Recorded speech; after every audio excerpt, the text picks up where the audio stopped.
Everyone, আশা করি আপনারা খুব ভালো আছেন, আমরাও ভালো আছি। এতক্ষণে তো বুঝেই গেছেন যে আমি ঝাড়গ্রামের কিছু ভিডিও আপনাদের সামনে তুলে ধরছি, কিন্তু সেটা এই 2-1 দিনের মধ্যে আমি যাইনি।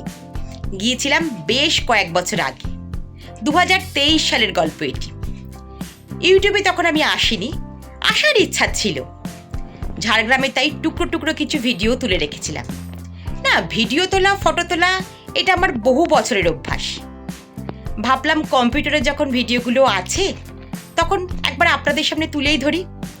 আমার তো ভালো লাগবেই পরে দেখতে, আপনাদের যদি কারোর কিছু ভালো লাগে। আজকের এই ঝাড়গ্রামের পর্ব কিন্তু পরিপাটি নয়, টুকরো টুকরো ছবি আর টুকরো টুকরো ভিডিওতে ঘেরা। কম্পিউটার খুলে সবসময় এই ছবি বা ভিডিওগুলো দেখা হয় না, তাই আমার চ্যানেলে দিয়ে রাখলাম। যখন আমার ইচ্ছা হবে তখন আমি টুক করে দেখে নিতে পারবো ঝাড়গ্রামের ভিডিওটা কেমন হয়েছিল, কি কি করেছিলাম। এই ভিডিওটা কিন্তু অন্যরকম ভ্রমণের মতন নয় যে কোথায় গেছিলাম, কোথায় ছিলাম, কি খেয়েছি, ঠিক এরকম পরিপাটি নয়।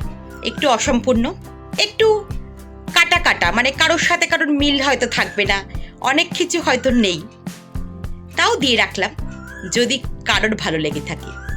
তাহলে চলুন ভিডিওটা দেখে নেওয়া যাক। ঝাড়গ্রাম ভ্রমণের স্মৃতিচারণ হচ্ছে আজ। সিনেমা শুরু আমরা চলেছি ঝাড়গ্রামের উদ্দেশ্যে। কি গুড মর্নিংটা বলো অন্তত। আজকের ব্লগে অনেক কিছু জিনিস আমি এডিট না করে রেখে দিয়েছি। আমাকে না করে পার করে দিয়েছে, কি আনন্দ! অন্য সদস্যদের দেখে নিন।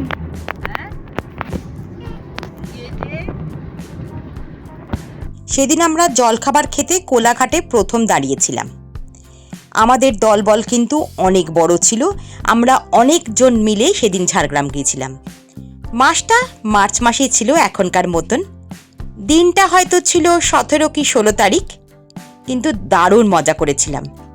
অনেকটা রাস্তা পেরিয়ে আমরা মোটামুটি ঝাড়গ্রামের মধ্যে ঢুকেই পড়েছি। আর ঝাড়গ্রাম কিন্তু মহুয়া আর শাল গাছের জন্য বিখ্যাত। প্রাকৃতিক সৌন্দর্যের জন্য ঝাড়গ্রামকে এক কথায় অরণ্য সুন্দরী বলা হয়ে থাকে। এবারে আমরা হোটেলে ছিলাম না, একটা লজে ছিলাম, কিন্তু লজটার নাম আমি ভুলে গেছি। দেখুন আমার মা মাসিরা কেমন দুলছে ছোট বাচ্চাদের মতন, আমরাও দুলেছি। এই লজটায় কিন্তু ব্যবস্থা খুব ভালো ছিল এবং আমরা অনেকজন মিলে এসেছিলাম, আর অন্য কোনো ট্যুরিস্ট এখানে ছিল না। আমরাই শুধু ছিলাম বলে বেশ নিজেদের মতন করে মজা করেছি। এখানে রান্নার লোকের সুব্যবস্থা ছিল, যা যা খেতে ইচ্ছা করবে বললে তারা ব্যবস্থা করে দিচ্ছিল, সেই জন্য আমাদের খাওয়া দাওয়ার কোনো অসুবিধা হয়নি। বেশ বিকেল হয়ে গেছে, এখন আমরা চলে গেছি একটু সাইট সিন করতে। প্রথমেই ঢুকে পড়লাম জঙ্গলমহল জুলজিক্যাল পার্কে। অনেকটা জায়গা জুড়ে এটা অবস্থিত এবং ছোট বাচ্চাদের কিন্তু খুব মজা লাগবে। বাঘ আছে, হরিণ আছে, পাখি পক্ষী আছেই, ময়ূর আছে, অনেক কিছু আছে। আমার রোদ্দুর তখন ছোট, আমার রোদ্দুরের কিন্তু খুব মজা লেগেছিল এই পার্কে ঘুরতে।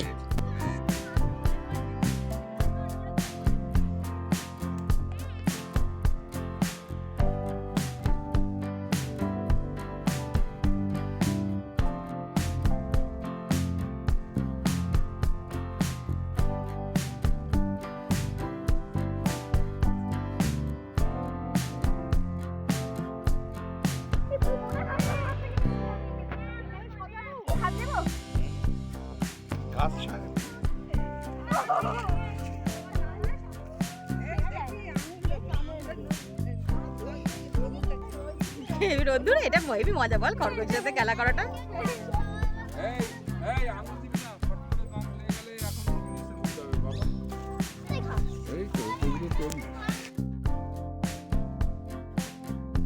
সন্ধ্যের সময় চলে গিয়েছিলাম সাবিত্রী মন্দিরে। এই মন্দিরটা কিন্তু খুব সাজানো গোছানো, খুব সুন্দর। সন্ধেবেলা এরকম লাইট জ্বলে, দেখতে দুর্দান্ত লাগে। যারা ঝাড়গ্রাম গেছেন তারা তো দেখেইছেন, যারা দেখেননি তারা কিন্তু সময় সুযোগ করে একবার ঘুরে আসতে পারেন। ঝাড়গ্রাম কিন্তু খুব ভালো লাগবে। এটা হচ্ছে পরের দিন সকালবেলা, আমরা আবার বেরিয়ে পড়েছি আরও অন্য দিকে ঘুরতে। ঝাড়গ্রামে কিন্তু অনেক কিছু ঘোরার জায়গা আছে, সেজন্য 2 থেকে 3 রাত্রি থাকলে কিন্তু আপনি সম্পূর্ণভাবে ঝাড়গ্রামটা ভালো করে ঘুরে দেখতে পারবেন।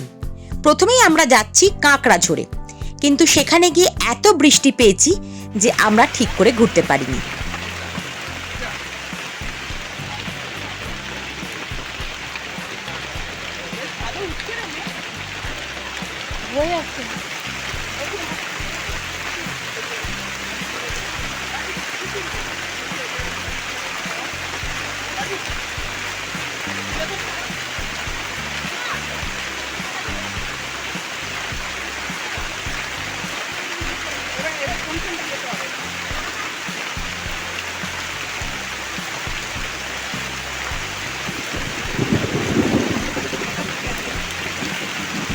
গাছের পাতা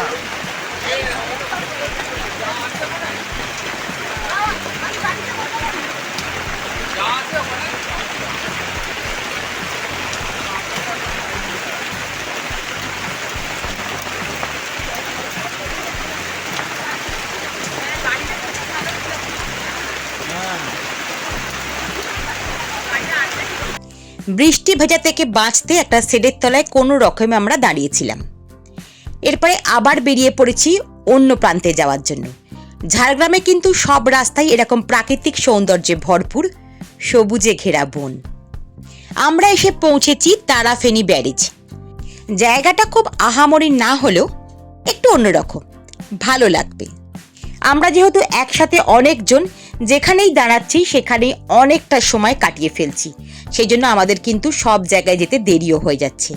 ব্যস্ত জীবন থেকে একটু ছুটি কাটাতে এসেছি, সতেজ বাতাস নিতে এসেছি। এই ব্যারেজের মধ্যে কিন্তু খুব বড় বড় মৌচাক হয়েছিল, সেগুলো আর দেখানো হলো না আপনাদের। এরপরে চলে গিয়েছিলাম ঝাড়গ্রাম রাজবাড়ি দেখতে, কিন্তু ভেতরে ঢোকা যায় না, বাইরে থেকেই দেখে চলে আসতে হয়। তারপরে চলে গিয়েছিলাম লাল জল গুহায়।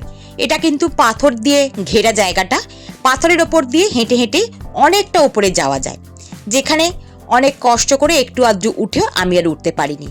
এখানকার ভিডিওটা আমার কাছে ছিল না, হয়তো হারিয়ে ফেলেছি, হয়তো তুলিনি। কিছু ফটো দিয়েই আপনাদের বোঝানোর চেষ্টা করলাম। জায়গাটা কিন্তু একদম নিরিবিলি, পাহাড়ে ঘেরা, আর সবুজ তো আছেই। ঝাড়গ্রাম মানেই প্রাকৃতিক সৌন্দর্য। তোমার খোলা হাওয়া লাগিয়ে পালে টুকরো করে কাছি, আমি ডুবতে রাজি আছি, আমি ডুবতে রাজি আছি, তোমার খোলা হাওয়া লাগিয়ে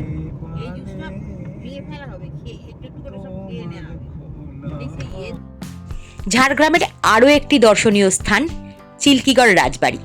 এখন রাজবাড়ি ভেঙে চুরে একাকার, মানুষজন তো দেখাই যায় না, কেউ থাকে বলে মনেও হয় না।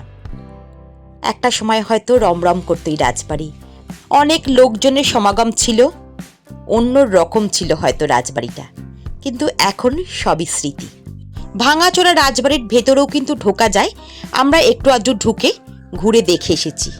এই ঝাড়গ্রাম সফরে আমরা শুধু আসিনি, আমাদের সাথে অনেকজনই এসেছে। বারবার বলছি, কারা কারা এসেছে শুনে নিন। আমার সেজ মাসিরা পুরো পরিবার, আমার ছোট মাসিদের পুরো পরিবার, আর আমার মা, এই সকলকে নিয়ে এবারের ঝাড়গ্রাম সফর। এরপরে চলে গিয়েছিলাম কনক দুর্গা মন্দিরে। প্রায় 500 বছরের পুরনো এই মন্দিরটি ডুলুং নদীর তীরে অবস্থিত। সামন্ত রাজা গোপীনাথ দেও স্বপ্নাদেশ পেয়ে সোনার কনক দুর্গা মূর্তিটি তৈরি করেন, কিন্তু শোনা যায় বর্তমানে এখন অষ্টধাতুর মূর্তিটি পূজিত হয়, কারণ সোনার মূর্তিটি নাকি চুরি হয়ে গিয়েছিল।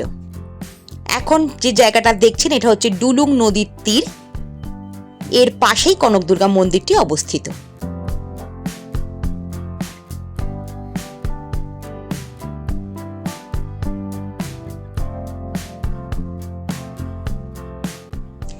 ঝাড়গ্রামের কিছু অংশ আমরা ঘুরেছিলাম, আর কিছু অংশ আমাদের বাদ পড়ে গিয়েছিল। যদি সময় সুযোগ হয় নিশ্চয়ই আরও একবার ঘুরে আসব। কিছু ছবি রইল আমাদের তখনকার স্মৃতি হিসাবে।